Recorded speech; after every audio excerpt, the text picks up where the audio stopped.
Conseils de lecture. Le lien pour accéder à ma chaîne YouTube est @Christian Rimbaud.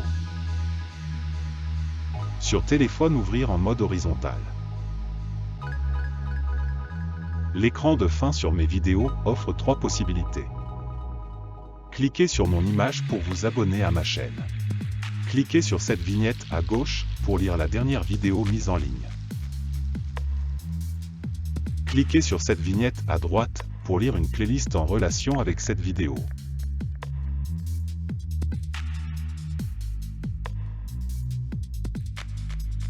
Carnet de voyage. Dessiner avec une véritable plume d'oie, comme aux siècles anciens, est un plaisir immense, un vrai bonheur. La souplesse de cette plume au bec chargé d'encre vous fait entrer dans un autre monde de l'art du croquis. Les traits peuvent être déliés aussi fins, aussi épais que l'artiste désire, modulables comme les notes de musique sur une portée. En effet, dessiner avec une plume d'oie, à l'exemple de Rembrandt, est une expérience des plus enrichissantes et qui, pour moi, est devenue une habitude depuis plus de 50 ans. Faire des croquis avec une plume d'oie nécessite avant tout de la franchise dans le trait, c'est une exécution nette, sans bavure, sans artifice. Au diable les détails puérils, tout dans l'essentiel, le matériel est assez rudimentaire. Quelques plumes bien sèches et assez durcies, taillées correctement dans le biseau et la fente, cela s'apprend, comme tailler un crayon. Papier à grains de différents grammages plutôt que lisse. Encre bistre, sépia, sanguine, préférable à l'encre noire. Une petite boîte d'aquarelle pour des lavis. Et c'est tout. Chemin du Moulin à Lisieux.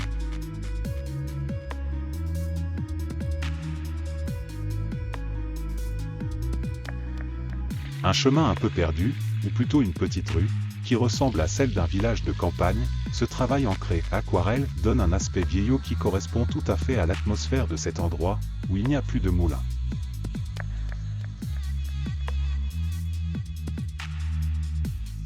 Lisieux, abside de l'église Saint-Jacques.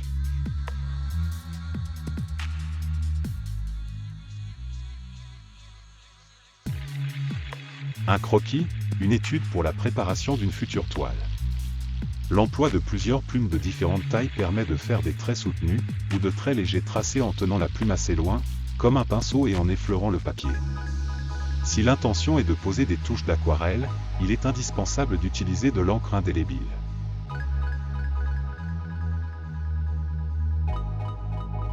Lisieux, l'arboretum.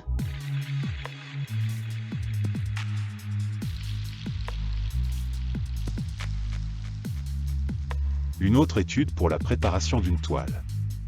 Notation rapide des différentes couleurs du feuillage, recherche de la composition et d'une perspective, qui laisse apparaître au centre le dôme de la basilique. Lisieux, boulevard Jeanne d'Arc.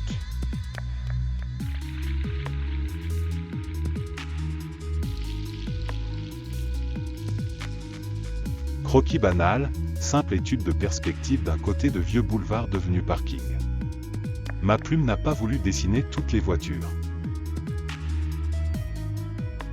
Ajoupa Bouillon, Martinique.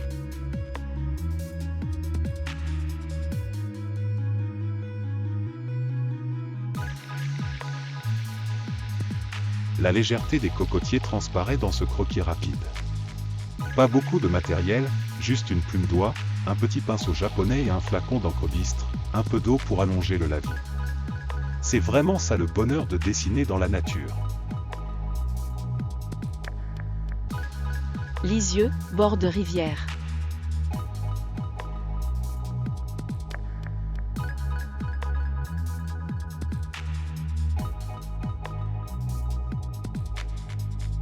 Deux petits croquis enlevés du bout du pinceau. J'aime beaucoup ce genre de travail sur place, qui exprime le principal de la sensation devant un motif. L'enchevêtrement des branches est souvent difficile à rendre en dessin rapide. Lisieux, bord de rivière.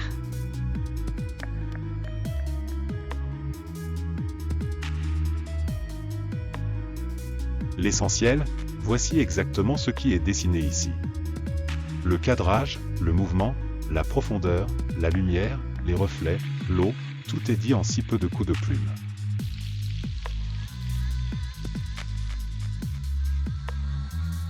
Ma cabane de jardin à Lisieux.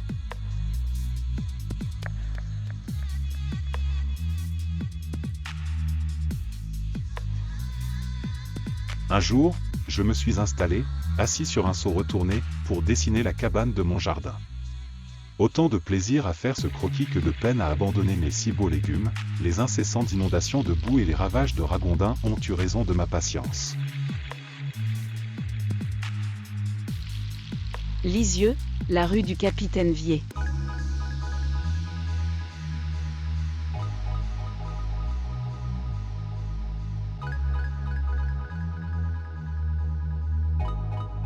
De l'art de tromper sans se tromper. Ce croquis est exact dans son descriptif bien que très simplifié. Ces vieilles boutiques sont charmantes, certes, mais de nos jours, on ne les voit pas comme ça, cachées par les voitures et les fourgons en permanence, et ces trottoirs impraticables. Chemin du Bon Dieu Noir.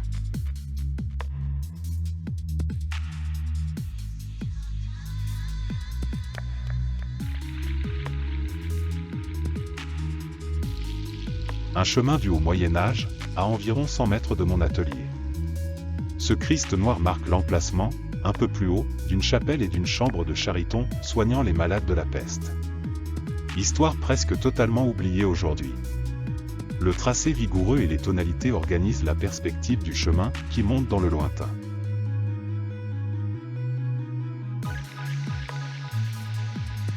La basilique de Lisieux, vue de l'arboretum.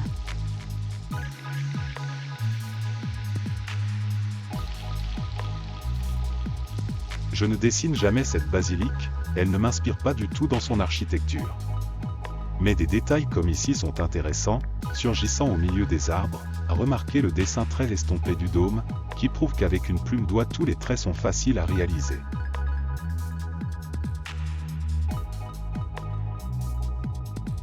Marrakech, jardin de la Koutoubia.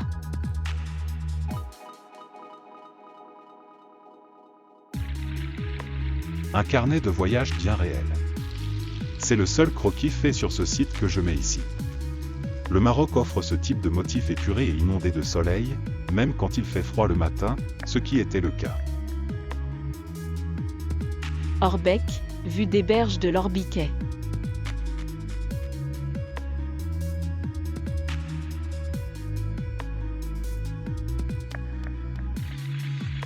Croquis de repérage, pour une composition de toile à l'huile. La rapidité d'exécution et la légèreté de trait donnent à ce type de dessin un charme qui en fait, finalement, une œuvre définitive.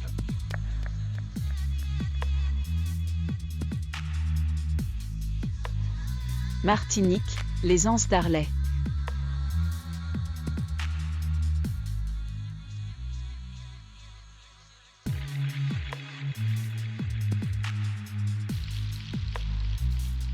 Un des innombrables croquis de voyage aux Antilles.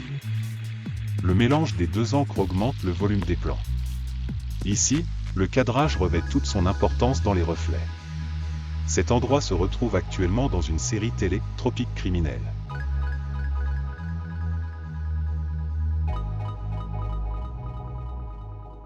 Église d'Ouilly-du-Houlet.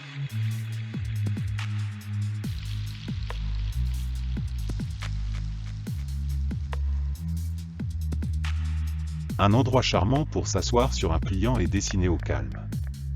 Un vrai petit pont de bois sur une minuscule rivière et des oiseaux, ce croquis s'est retrouvé, peu de temps après, sur une plus grande toile peinte à l'huile. C'est souvent le but de mes croquis faits sur place.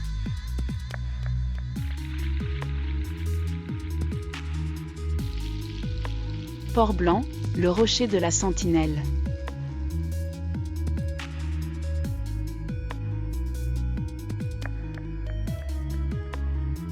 Petit croquis d'extérieur pour préparer une toile qui devait être peinte en intérieur, dans une église.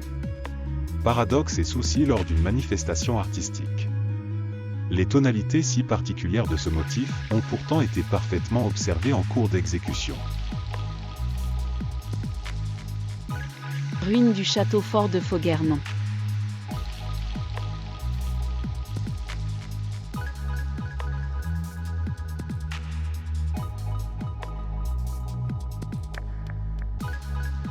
Pour changer, ce croquis, fait sur place, répondait à une peinture commencée il y avait très longtemps et retravaillée récemment. La technique de mélange de lavis à l'encre et d'aquarelle provoque un excellent relief et donne de l'ambiance à ces ruines.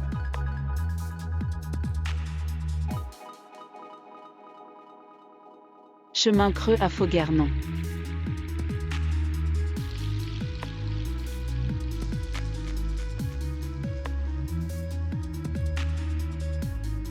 Ce croquis et celui qui suit ont été exécutés au même endroit que celui précédent des ruines du château fort. C'est souvent le cas, en un même endroit, il suffit de s'orienter différemment pour découvrir d'autres motifs. L'intérêt est une unité de ton. La ferme du château à Fauguernon.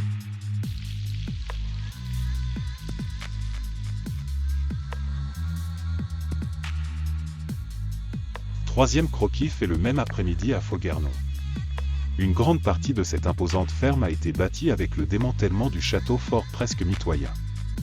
À l'intérieur des bâtiments, de nombreux motifs pourraient aussi servir de modèle.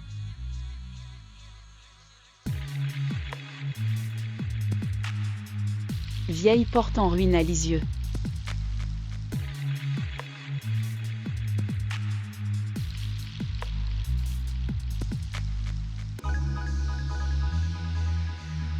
Dans la ville, il suffit de chercher un peu pour trouver énormément de sujets extrêmement simples dans ce genre. C'est toujours une très bonne source d'exercice de dessin.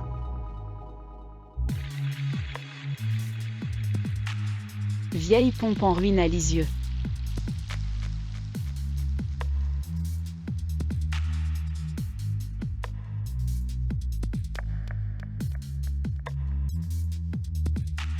Cette pompe, totalement déglinguée, servait depuis plus de 150 ans à des sœurs soignantes de l'ancien hôpital.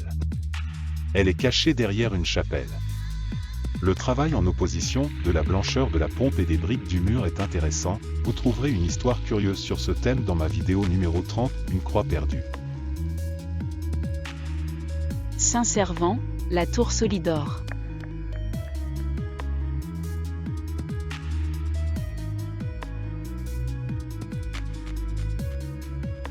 Bombarder les paysages avec un appareil photo ou un téléphone, oui, pourquoi pas, mais le charme et la sensibilité d'un dessin vivement enlevé est bien supérieur. En émotion, je regrette de ne plus posséder un seul dessin de cet endroit que, lorsque je vivais là-bas, je dessinais si souvent.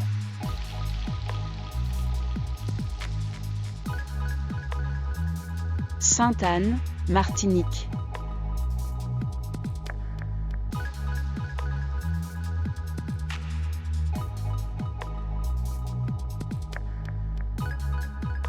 La luminosité du papier teinté aide à éloigner le fond du premier plan. Heureuse époque aussi où l'affluence des touristes ne s'était pas répandue comme aujourd'hui. La simple opposition des deux encres donne presque l'illusion de couleur. Manoir des Mathurins, Lisieux.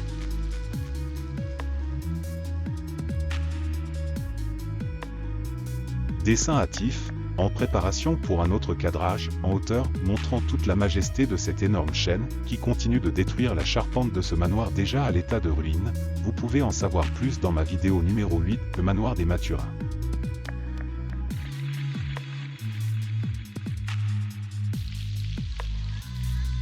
Tour Lambert, Lisieux.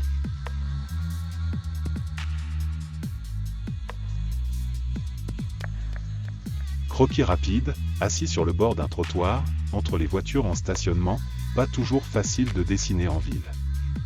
L'une des deux seules tours des anciens remparts du Moyen-Âge, actuellement à l'abandon toutes les deux. Projet de réhabilitation ? Sainte-Marie, Martinique.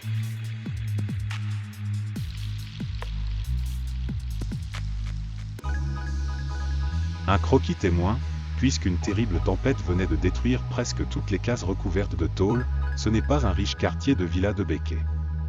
Un dessin plus à droite m'a été utile après pour faire une toile. Pont sur l'herbe, sablé.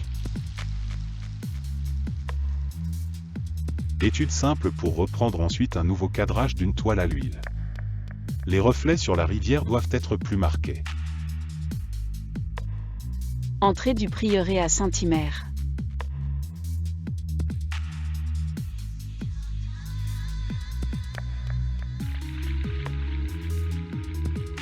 Très bon croquis sur place, jour de canicule, l'encre sèche très vite.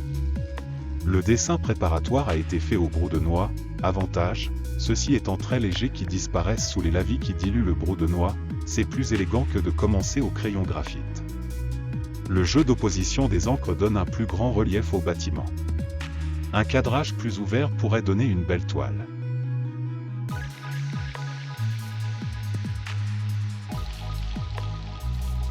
Grand Rivière, Martinique.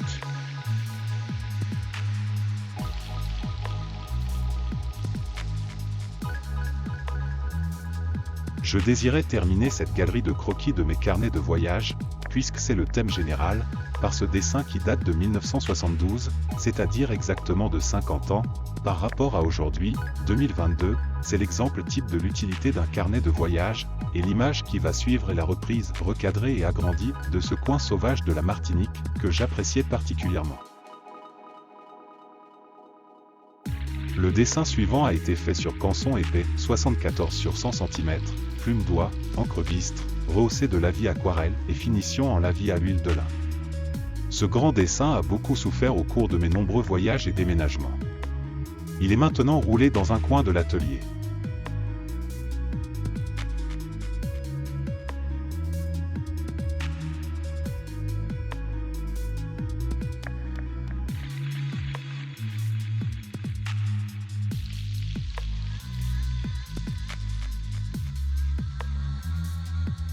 Vous venez de voir une trentaine de croquis faits avec des plumes d'oie et des pinceaux d'aquarelle. Le peintre aurait très bien pu en ajouter encore bien d'autres, mais n'exagérons pas, la curiosité est évidemment la grande diversité de rendu dans ce type de dessin, que l'on peut obtenir avec des moyens très modestes.